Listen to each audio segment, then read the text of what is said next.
Bonjour. Merci beaucoup. Bonjour, parfait, je vous remercie. Bonjour. Super, merci beaucoup. Et il y avait cette autre langue qu'elle ne nommait jamais, qui n'était jamais nommée, et qu'elle parlait au téléphone avec certaines personnes de la famille. Et moi, j'écoutais aux portes, curieuse. J'écoutais aux portes, et puis j'avais appris à repérer quelques mots, comme par exemple lorsqu'elle disait creatura ou chiquitica, j'avais compris qu'elle parlait de moi.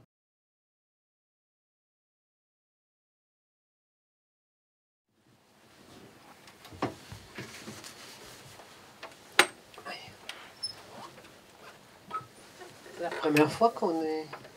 Ouais, on fait pas ça régulièrement, c'est sûr. Et bonjour tout le monde.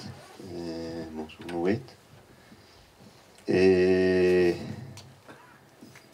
bon, je vais commencer avec une question qui peut être très banale et qui peut être Mais tu dois dire quelque chose avant de me demander des questions. Quoi, déjà, enfin, j'ai beaucoup aimé les films. C'est la deuxième fois que je les vois dans 15 heures plus ou moins. Donc je me sens déjà un peu spécialiste du film. Et ouais, mais je te poserai des questions à travers ça. Mais je vais commencer avec une question qui, encore une fois, que peut-être on t'a posé 10 000 fois, et peut-être même le public a déjà entendu et la question et ta réponse, même moi. Tu sais, c'est pas toujours le même. Ouais, peut-être c'est des fans, mais quand même, je vais essayer aussi de lier, c'est une question générale, mais je vais essayer aussi de la lier à ce film-là. Et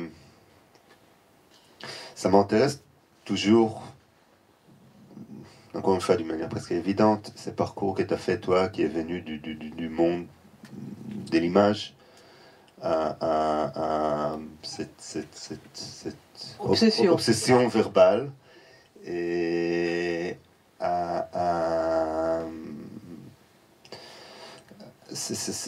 oui, cette curiosité insatiable envers les langues vivantes, les langues mourantes, les langues qui disparaissent, les langues qui existent toujours. Et ces sentiments, j'ai l'impression, ces sentiments que derrière les mots, il y a un drame énorme, comme je pense on dit dans ce film-là, que la langue peut, comment il est dit que la langue peut tuer ou peut faire vivre. Langue comme une forme de texture, ou comme quelque chose de sonore. Je me demande si c'est lié aussi à ta propre biographie, le fait que même si tu vis beaucoup plus, je pense que la moitié de ta vie ici, t'es né beaucoup plus, oui, t'es né ailleurs, et que là, tous les deux, je me suis dit, on est en fait deux Israéliens qui parlent une langue. Des Tel Aviviens. Oui, des Tel Aviviens qui parlent une langue qui n'est pas à la base la nôtre. Et donc cette incapacité d'être objectif envers la langue, je pense, quand tu parles une langue peut-être qui n'est pas la tienne. Et pour finir, cette longue question, est-ce que dans ce sens-là, ces films sur des langues mourantes, ou des langues qui essayent de survivre, c'est une sorte de sans être dramatique, de requiem, je ne sais pas, enfin, Godard a dit adieu au langage. Est-ce que c'est un peu, c'est une sorte de requiem, ou est-ce qu'au contraire, pour moi, les derniers. Ouais, je sais pas, j'espère que je vais encore faire. Non, évidemment, mais je veux dire, est-ce qu'il y a ici quand même des langues qui disparaissent, ou au contraire, est-ce que ça tourne autour cette bataille acharnée de ces personnes-là de faire survivre ces langues quand même? Bon, c'est en deux questions de qu'est-ce qui m'a amené. Tu sais, je me suis toujours vécue comme traductrice, en fait, comme chef opérateur, comme chef opératrice. Donc j'ai toujours pensé que j'étais là pour traduire. Hein. Donc et ce qui, comme tu sais, ce qui m'intéresse, ce qui t'intéresse toi, c'est le langage cinématographique. Hein. Et bien qu'on a choisi presque le contraire, dans une sorte de minimalisme, et toi dans un baroque et très expressif, quoi. Et donc ça, c'est un peu, c'est-à-dire que j'ai pas l'impression que j'étais pas, parce que en fait dans le langage j'étais toujours, et c'est toujours ça qui m'a intéressé au cinéma, et j'étais chef opératrice pour d'autres. Le jour où je suis passée, c'est pas le jour, mais après c'est un peu le hasard qui m'a fait pas. Et en fait, j'avais pas un programme que je vais parler des langues, mais chaque film m'a amené un autre, et comme par hasard, c'était parfois même, je crois que c'est un des premiers qui était d'une langue à l'autre. Langue sacrée, langue parlée, étaient les restes, parce que j'ai tellement travaillé l'hébreu, et en fait, d'une langue à l'autre, il n'y avait pas tout ce travail que je fais sur l'hébreu. Donc il y avait les deuxièmes, après il y avait les troisièmes qui étaient sur l'hébreu, et les troisièmes étaient traduire, donc j'étais dans la traduction, et puis après sont venus, je peux exactement dire comment un film a amené l'autre, mais je n'avais pas du tout l'idée. Et en plus, j'ai glissé vers la réalisation, c'est vraiment par hasard, c'était pas mon projet. Et bon, ça c'est... Parce que je pense que même un film, parce que les deux premiers films, c'est qu'on me l'a proposé, c'est des gens qui étaient auteurs ou qui ont travaillé, on ne les connaît pas, c'était Kafarkar à Israël, ça s'appelait, et c'était comme une adresse, c'était comme Paris, Texas, hein. Les gens ont compris que bon, moi je voulais voir. Et l'autre, c'était les tribus européens. Et les deux films, après coup, j'ai vu qu'ils étaient déjà autour de la langue, bien que ce n'était pas les sujets, donc au Parlement européen, etc. Bon, voilà. Et pour les langues, là, ce que tu m'as demandé par rapport au fait de la mort des langues, et après un moment, vraiment très rapidement, j'ai oublié la mort des langues. C'est-à-dire que le sujet est devenu surtout comment elles continuent à vivre. C'est-à-dire les gens que j'ai choisis, c'est ceux pour qui ça continue à vivre. Et même, c'est encore plus intéressant à la deuxième génération. Parce que du coup, c'est pas parce que à la première, ils sont un peu les deux premiers. Lynn, Amsalem, beaucoup. Et Naouri, ils sont un peu dans... On sent bien leur histoire de la mort, que c'est la fin. Lynn Amsalem le dit explicitement, et Naouri, il m'a dit en privé qu'il n'a plus aucun interlocuteur. Mais après, la génération d'après, ils ont fait quelque chose. Et ce qui est intéressant, que c'est tellement lié au corps, hein. C'est-à-dire comment le corps est travaillé par la langue. Et quand tu dis une langue peut faire mourir, une langue peut faire vivre, on est dans la c'est la mère de Naouri qui le dit, et on est dans le mauvais, tu sais, le mauvais sort, etc., etc. Et là, la langue est performative. C'est pour ça que j'aime beaucoup les histoires de sorts, qui m'intéressent d'ailleurs beaucoup, parce que on donne, c'est-à-dire on croit beaucoup à la langue. C'est la langue c'est avec la langue que tu vas faire vivre, hein. C'est la langue, donc dans tout ce qui est comme ça. Et du coup, c'est devenu beaucoup plus un film sur ce qui est vivant, c'est comment le mot continue. Et chez Jonas, c'est la troisième génération, c'est même pas la deux. Et puis bon, les grands-pères morts, qui n'est pas là, et c'est lui qui est devenu le spécialiste des dialectes. Tu vois. Donc on est dans quelque chose de nouveau, de vivant. Hein, c'est pas...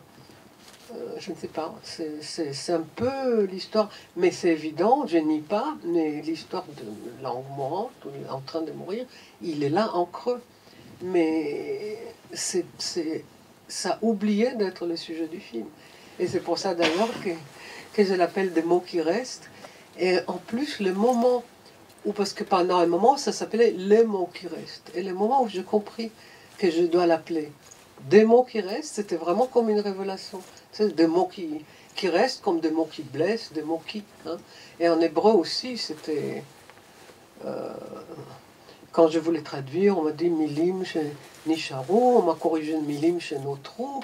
Et j'ai dit non, ça ne peut pas s'appeler comme ça. Et au moment où ça s'appelait... Parce que c'était ha-milim, les mots. Hein. Et quand c'est passé milim chez Nisharot, c'est devenu Je ne sais pas, je crois que c'est un beau titre, non? Mais c'est vraiment comme une révélation de passer de les mots à des mots. J'avais l'impression, surtout chez, comment il s'appelle, Zor El Makaes, ouais, que qu'on ressent dans les films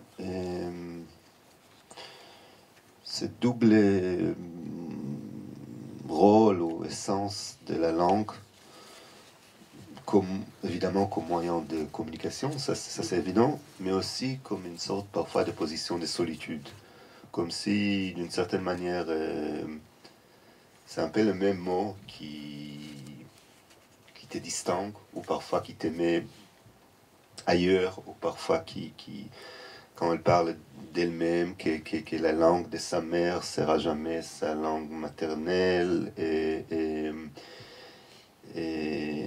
quand elle parle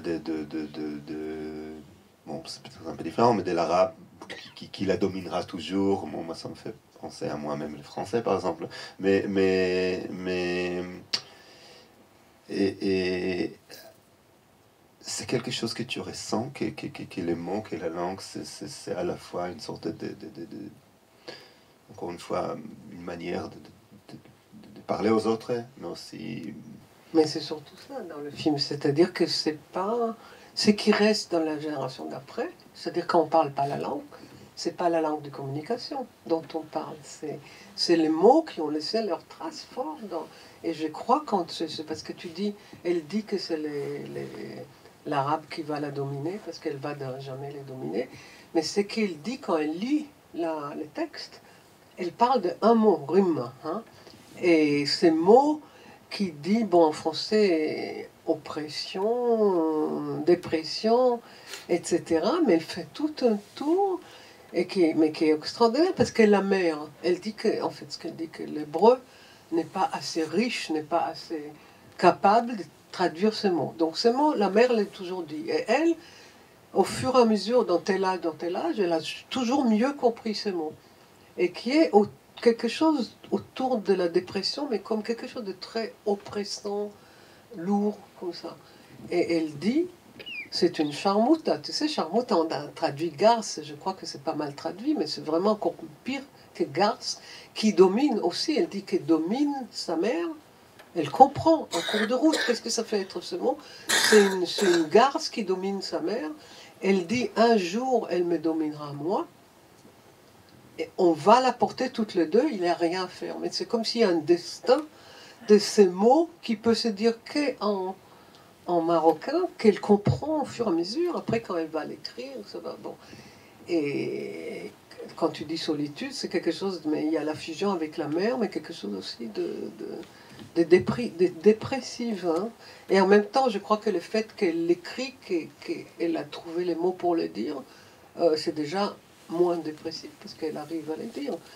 Et c'est intéressant aussi, ce que je trouve avec l'apprentissage de l'arabe, qu'il y a des mots du marocain, comme eux ils les appellent, les marocains, et qui sont entrés dans l'hébreu, qu'elle n'a pas fait attention à ça, qu'elle reconnaît seulement le jour où elle apprend l'arabe.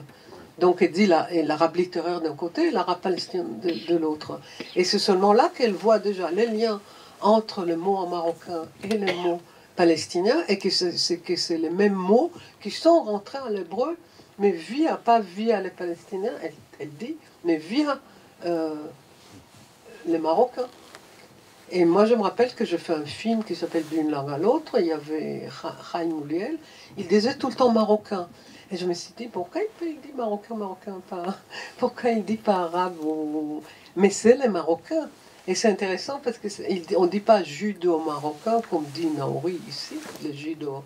Elle dit les Marocains comme les gens qui parlaient les judo-espagnols disaient, je ne sais pas si toi tu te rappelles, spagnolite. Hein? Ça s'appelait l'espagnol. Il disait certainement pas ladino au début, oui, ouais. Et il disait pas judéo, bien que le mot existe, judismo. Donc le marocain, ça fait tout un... Tu as parlé auparavant du langage cinématographique, donc tu as cette attirance. On a l'impression que tu es tout le... Enfin, moi j'ai l'impression que d'une certaine manière, était attiré par les murs blancs. Enfin, finalement, il a une sorte d'attirance d'aller au plus pur, au plus... De l'ordre de minimaliste. Oui, enfin, d'aller du minime au plus minime. Enfin, au bout du minimalisme, il y a des choses qui caractérisent des films, c'est plan séquence, les gens qui parlent en plan séquence. Et en même temps, bon, il y a deux choses. Encore, il y a un élément que j'ai... La fenêtre, enfin, cette attirance aux fenêtres. Et il y a ces petits... Moi, je vois ça comme des petits cadeaux, ou des petits gestes, ou des petites blagues. Par exemple, cette écharpe rose de Lynn Amsalem. C'est Lynn Amsalem. Donc, je ne sais pas si c'était son idée à elle, ou si c'était une idée à toi, mais... du coup, enfin, moi, évidemment, j'ai écouté ce qu'elle disait, mais et tout le temps, il y avait en même temps cette rose, tu vois, qui une coupe. Du coup, que j'ai adouci à l'étalonnage. D'accord, qui était encore adouci à l'étalonnage. Mais donc ça m'intéresse un peu. Mais il y a une autre rose, je ne sais pas si tu as remarqué, derrière Jonas, au fond, il y a son cartable sur lequel il y a une petite tache rose. Bon, on ne va pas où j'ai mis les taches roses et quelle couleur dans quel film. Oui, c'est surtout que et je ne fais pas ça consciemment, parce que je fais une centaine de films à l'image, et j'avais, dans les films documentaires, finalement, le moment fort de film, il se passe des choses, on essaie de faire, le moment fort, c'est quand j'en parle. Et j'ai dit, je fais plus cette histoire, on frappe à la porte, on ouvre la porte, bonjour, tout ça. J'enlève, j'ai pas besoin. Pas des bureaucraties, enfin, de la bureaucratie du documentaire, d'une certaine manière. Mais quand on regarde certains films, bon, d'accord, on voit des choses, etc. Mais finalement, c'est le moment. Et alors, j'ai dit, j'y vais carrément. Je laisse tout le reste, c'est-à-dire, je sais pas de faire, je fais au plus. Je fais un cadre, pour moi, il y a un cadre qui est précis, mais il n'y a qu'un. Je n'ai pas besoin d'un autre, j'ai pas besoin, j'ai envie d'écouter les gens, ce qu'ils disent. J'ai pas envie de faire rien autour, et c'est ça, et voilà, il n'y a que la parole, et pour moi, c'est vraiment comme des portraits. C'est-à-dire, c'est quand même un travail sur les portraits. D'ailleurs, avant chaque film, je vais toujours au Louvre pour m'inspirer un peu de comment sont les pros, tu vois, comment. Est-ce que j'en ai assis comme ça, ou est-ce qu'on est assis comme ça? Et d'habitude, on est assis un tout petit peu comme ça. Et parce que j'étudie beaucoup cette chose-là, mais après, ça doit être tout simple. Et aussi, je travaille beaucoup avec les gens pour qu'ils arrivent à faire un plan qui dure le temps qu'il dure. Parce que c'est comme tu dis, un plan séquence.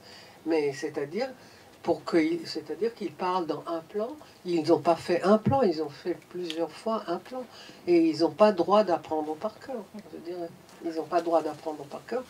Et d'un plan à l'autre, d'une fois à l'autre que je tourne plusieurs fois. Et c'est quoi donc le critère en montage pour favoriser une prise? Une prise à l'autre. Tu sais, pour chaque film, c'est différent. Mais je peux te dire que pour ce film-là, il y a deux personnes à qui je parle qui ont fait vraiment, surtout un, a fait beaucoup de plans. Et c'était pas ça. C'était pas qu'il a dit, mais comment il a dit, comment il a bougé, comment était là. Et puis après, je crois, la 7e prise, c'était la bonne. J'ai même pas regardé les autres. Et c'était donc ça va très vite parce que j'ai vu que et avec Lynn Amsalem, au départ, on n'a pas pensé qu'elle va parler en Raketia parce que c'est pas évident de faire la traduction en Raketia. Elle a fait 2 prises en français. Et puis elle m'a dit, tu veux que je te l'ai dit en Raketia? J'ai dit oui, je veux que tu te l'aies dit en Raketia. Elle a fait une prise qui n'était pas géniale. Et après, il y avait l'autre qui était en Raketia où elle ne ressemble pas. Ça serait vraiment une fois, vraiment si on fait un cours ensemble, de voir comment elle a parlé en français, comment elle a parlé en Raketia. Elle a dit à peu près la même chose, sauf qu'elle bougeait absolument pas pareil. Si on enlevait le son dans les 2 prises en français, tu te dis, mais comment, c'est pas la même personne, les mains, le truc, bon. C'était incroyable. Donc j'avais de nouveau qu'un plan. Mais tu cherches une prise d'une certaine manière où sur les plans, disons, je sais pas, de l'exécution cinématographique et la plus réussie, ou tu crois que, tu sais, il y avait ces metteurs en scène, que leur stratégie avec les acteurs était de fatiguer les acteurs, épuiser les acteurs pour que la vérité enfin sorte. Oui, et tu sais, je fais avec Doyon, je fais un film qui s'appelle Pour un oui, pour un non. C'était avec Dussolier et Trintignant. Je te jure, il y avait des prises qu'on a fait 60 fois. On ne sait pas. C'est un texte en plus. Hein. Je ne sais pas ce que c'est. Personne n'a compris pourquoi 60 fois. Il voulait le fatiguer pour, comme tu dis, hein. Il a pris la première. Donc. Et souvent. Moi, j'ai jamais, tu sais, j'ai fait déjà, je ne sais pas combien de films où il y a cette histoire de filmer la parole, parce que pour moi, c'est vraiment encore très excitant. Et c'est jamais la première. Jamais, jamais, jamais. Et parce qu'à la première, les gens sont encore dans... Ils ne savent pas comment ça va. En plus, ils doivent, eux, essayer de parler un temps X. Ils ne savent pas encore comment faire les temps. C'est seulement après. Et c'est Meir Wieseltier, qui était très très bon à la première prise. Et je fais, bon, on fait quand même une deuxième. À la deuxième, il me dit cette histoire de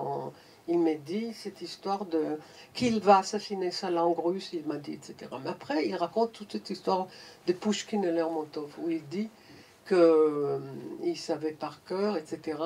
Pouchkine et Lermontov, et il a retrouvé plus tard dans sa poésie le rythme, la musique d'une langue qu'il a complètement oublié, le russe, hein, donc seulement le rythme. Et je me dis, mais comment tu ne l'as pas dit à la première, c'est la chose la plus importante. Il a dit, et pourquoi tu as fait une deuxième? C'est la deuxième qui était la bonne avec lui. Ouais. Non, mais c'est intéressant parce que je trouve que, au moins, pour moi, cette histoire de jamais prendre la première prise, c'est un peu lié à ne pas filmer, je sais pas, la montée des escaliers et la porte qui s'ouvre et tout. Parce que d'une certaine manière, je ne sais pas, dans les documentaires typiques, ou peut-être le cliché du documentaire, il y a cette valeur d'une sorte de vérité crue du moment. C'est ça. Oui, et c'est pour cela qu'il faut montrer les choses la première fois, etc., etc. Et là, évidemment, qu'il y a une sorte d'importance à la première prise quand la personne n'a encore rien élaboré. Et encore... Mais c'est exactement le contraire, parce qu'il devient de plus en plus lui, parce qu'il est séparé, l'angoisse est mise de côté, il a compris ce qu'il veut lui dire, parce que la première est d'habitude trop longue, parce qu'il ne sait pas encore, et en fait, je travaille un peu avec des acteurs, avec eux. Mais... Je voulais justement dire que c'est un côté d'une réalisatrice de fiction, dans ce sens-là. Mais tu vois, c'est caché, justement. De toujours améliorer la prise. Mais ce qui, moi, m'intéresse parfois, justement, là, dans ce film-là, c'était clair, c'était encore même pas acteur, c'est comme avec un musicien. Parce qu'en fait, c'est la même partition, sauf que tout d'un coup, celui qui a fait 7 fois, tout d'un coup, la 7e fois, il bougeait différemment, il articulait différemment. Et c'était beaucoup plus lui à la 7e, parce qu'il a compris, en fait, il a compris de plus en plus ce qu'il a vraiment envie de dire. Et tous les angoisses de tournage, tout ça, étaient un peu... Et du temps, comme il a compris les timings, c'était plus bon. Mais en fait, pour moi, c'est parfois, ça dépend qui, parfois quelqu'un. Et Wieseltier était très bien à la deuxième, j'ai pas fait une troisième, d'accord. Mais... C'est presque l'opposé complémentaire, je sais pas, un Philippe Garrel qui prend toujours la première prise, mais qui travaille avec des acteurs, alors que toi, tu prends toujours... Ils sont acteurs, finalement, de leur propre texte. Hein. Je veux dire, de leur propre texte, et ils font vraiment des performances. Moi, je saurais pas faire ça, hein. Je regarde, c'est comme un miracle qu'ils arrivent à faire à un temps donné, hein, parce qu'il y a un temps donné. Et le temps donné, c'est vraiment une question de rythme du film entier, parce que je fais pas, et je mélange pas d'habitude dans tout le film. Quand les gens parlent, ils sont mélangés avec les autres. Hein, et t'aimes par exemple quand les gens hésitent ou quand les gens... Bien sûr. Il y a, je me rappelle de Agui Michol, où elle a fini. J'ai pas dit couper. Alors elle restait très longtemps silencieux. J'ai pas dit couper. Et puis elle dit encore un truc qui était le plus important. Hein. Et oui, j'adore les silences, mais les silences, les gens ne se les permettent pas à la première prise, parce qu'à la première prise, ils veulent tout dire dans le temps, etc. Et après, ils hésitent, ils réfléchissent, etc. Mais ils apprennent pas par cœur. C'est ça qui est vraiment important. C'est-à-dire que chaque fois, il y a une nouvelle construction. Bon, je te pose une dernière question, et puis j'espère que... Je suis sûr qu'il y a des questions qui vont venir. Mais je voulais juste te dire, tu parles pas... Je ne sais pas si c'est ça, parce que tu as rappelé les plans séquences. Il y a quand même des plans séquences, plans tournés. Et c'est les photos. Et il n'y a pas de coupe. Et ils sont... Et je défie quelqu'un de filmer ça avec une caméra. Je ne crois pas qu'ils sont possibles de filmer avec une caméra normale, je ne crois pas. Et j'ai tourné ça avec les iPhones, parce que c'est impossible de faire ces plans. On a essayé, c'est pas possible de le faire, parce qu'il y a des petits mouvements, tout petits mouvements, qui ne sont pas possibles à faire. J'étais à ça de distance des photos. D'ailleurs, tu n'as pas parlé sur cette histoire de fenêtre, mais bon, je ne sais pas si tu veux en parler, parce que je pense que c'est quelque chose qui est assez récurrent dans ton... Aussi dans les photos que je mets sur Facebook. Ça a l'air fini. Bon, je sais pas. Je sais pas. Il y a beaucoup d'évidence, mais j'aime tellement. En fait, la fenêtre, c'est comme un tableau. Et vraiment, c'est comme un tableau parce qu'il y a ce que j'aime, c'est les bords, évidemment. Et comme je reste je suis cadreuse au départ, je fais le cadre. Là, les cadres dans la fenêtre, donc c'est conceptuel, parce que quel cadre je fais? Parfois, je vais chez Jean au bout du monde, je ne sais pas, et j'ai décidé que quoi qu'arrive dans Yiddish, quoi qu'arrive, je vais prendre la fenêtre. Et c'est toujours génial. Mais de trouver, parce que même devant une fenêtre, bon, bref, c'est un tableau. La fenêtre, c'est un tableau. Bon, et évidemment, j'aime les cadres de la fenêtre, comme tu sais, en hébreu, les bords se disent safa, qui veut dire la langue. Donc c'est les bords de la langue encore. Hein. Les bords de la fenêtre. Ouais. La fenêtre aussi, enfin, je sais pas, j'ai l'impression que c'est toujours un peu le point de la rencontre entre ce que tu contrôles et ce que tu contrôles pas. Parce que tu contrôles tout ce qui est à l'intérieur, mais à l'extérieur, du coup, il y a 3 oiseaux qui passent ou pas. Et bon.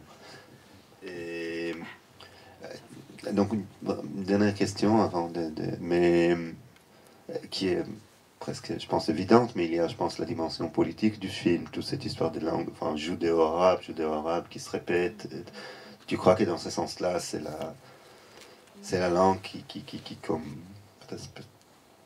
souvent, peut-être révèle ce qu'on essaie de cacher, ou en fait la vraisemblance, entre ces deux. Écoute-moi, ce que j'ai essayé de faire, c'est la langue corps. Et je crois que j'essaie aussi faire la même chose au début avec les lettres corps. Hein. Tout le début, c'est parce que je voulais à l'obsession montrer la lettre hébraïque et le corps de la langue. C'est pas les textes, c'est le corps de la langue. Hein. Et le corps de la langue au niveau d'image, parce que je parle du fait, et pour moi, c'était pas Jewish Studies, hein, c'était toutes ces langues écrites en lettres hébraïques. Il paraît qu'il y a des dizaines. Et donc, être corps de la langue au niveau de l'image, donc l'écriture, et corps de la langue au niveau du sonore. Hein, c'est-à-dire que c'est des mots, mais à la fin, c'est même pas des mots, c'est des syllabes avec un acte. Hein, c'est des sons qui sortent. Et je crois que c'est cette corporalité. Un truc, enfin la substance un peu de la langue. Oui, c'est ça. La matière de la langue. La matière de la langue. Et même, justement, je reviens comment je filmais les photos. Je filmais avec l'iPhone pour être à 10 cm et je touche presque les photos. Et la même chose, de toucher presque les lettres et d'être au corps de la langue au niveau sonore. Et c'est pour ça que c'était important pour moi que j'ai fini par un acte qui sort le son, mais qui était complètement le son entre sa mère et sa grand-mère. Hein. C'est-à-dire que c'est une conversation. À la fin, c'est une conversation, la conversation entre la mère et grand-mère. Et quand le sens n'est pas là, hein, il n'y a pas l'essence, parce qu'elle ne connaît pas l'essence. Il n'y a que la musique. Et elle recrée la musique, à partir de ces conversations entre la mère et la grand-mère. Oui, bon, c'est-à-dire c'est évident que quand tu transformes une langue à une matière et des lettres à une matière, d'une certaine manière, les côtés signifiants ou la signification devient moins important. Enfin, ce qui est important, c'est la chose existe en elle-même. Elle n'a pas besoin de... Il n'y a qu'en hébreu qu'on dit davar, hein. Ouais. Parce qu'en hébreu, davar, c'est la chose, c'est les mots. Et voilà. Est-ce qu'il y a des questions? Et bonjour, c'est pas vraiment une question. D'abord, je voulais remercier Nourit parce que ces films, comme Yiddish, ça fait traverser plein d'émotions et sur ceux qui portons des traversées des langues et d'histoire. Mais je profite juste pour dire que Yiddish passe tout de suite après, ici.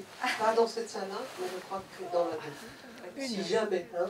Dernière occasion, parce qu'il ne sera plus là. Mais je voulais revenir un petit peu à ce que Nadav a dit par rapport à votre passage de cinéaste à cette obsession de la parole.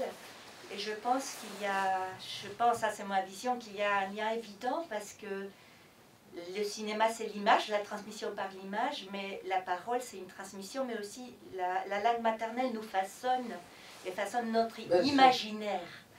Et donc, du coup, ce qu'on a vu par ces explications formidables de la corporalité, de la langue, de l'imaginaire, nous rêvons tous, ou presque dans notre langue maternelle, nous comptons dans notre langue maternelle, il y a des choses... Pas évident tout ça.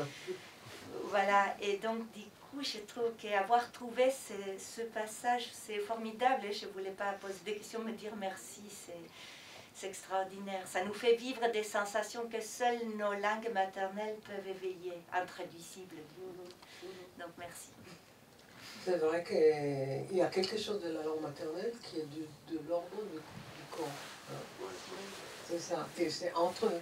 On peut dire que c'est quelque part entre psyché et corps. Et la langue maternelle est là. Et quand on parle plusieurs langues, on a parfois cette possibilité, qu'est-ce qu'on peut dire dans une, qu'on ne peut pas dire dans l'autre. Ouais. Enfin, je me demande, je ne sais pas, mais c'est toujours intéressant. J'ai l'impression, par exemple, encore une fois, c'est évident, mais moi j'ai l'impression que quand je parle en français, ma voix change. Je me demande si la position de mon corps aussi change, ou la manière que... Enfin, je pense que il y a je pense, une autre... Et juste, il paraît, quelqu'un m'a dit que... Je ne sais pas, c'est une amie qui est dans la salle qui m'a dit qu'une autre amie a dit que quand elle m'a vu parler l'allemand, elle trouvait qui est ma langue première, et qu'elle trouvait que j'étais complètement différent que quand je parlais en français. Donc, et je ne sais pas, il y a justement Frédéric qui peut en dire quelque chose. Alors moi je voulais te remercier, Nourit, pour ce film magnifique, où je trouve que tu touches quelque chose de, pas seulement du rapport, pas seulement à la langue judéo-arabe, Bien sûr.